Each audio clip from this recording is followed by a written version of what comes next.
ወዴት ነው የገፋው? ወደኋላ። ስለዚህ ጎማ ወደፊት በሚሄድበት ሰዓት ላይ ያው ወደፊት እየሄደ ነው። ጎማ ወደፊት በሚሄድበት ሰዓት ላይ ኃይል የሚያወጣው ወደኋላ ነው። ኃይል የሚያወጣው ወደኋላ ነው ማለት ፎርስ ኦፍ ፍሪክሽን ወዴት ነው የሚገፋው? ወደፊት ነው የሚገፋው። እቃው ወደፊት እየሄደ ፎርስ ኦፍ ፍሪክሽን ወደፊት ሊሆን ይችላል ማለት ነው። አንደኛ። ሁለተኛ ይሄ ጎማ ሲሽከረከር በዚህ ጎማና በዚህ ጠረጴዛ መካከል ሬላቲቭ ሞሽኑ ብትመለከቱት ጎማው ጠረጴዛው ላይ እዩት፣ ወደኋላ ነው ወደፊት ነው እየሄደ ያለው። ጠረጴዛው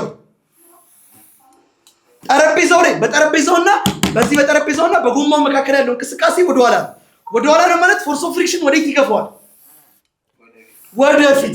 that is why force of friction is not a force that opposes the motion of the body. የቦዲውን ሞሽን አይደለም ኦፖዝ የሚያደርገው። ቦዲው ወደፊት እየሄደ ፎርስ ኦፍ ፍሪክሽን ወደፊት ሊሆን ይችላል። it opposes just the relative motion between the two surfaces. ያስማማል። so this force of friction በተለያዩ ፋክተሮች አፌክት ሊደረግ ይችላል።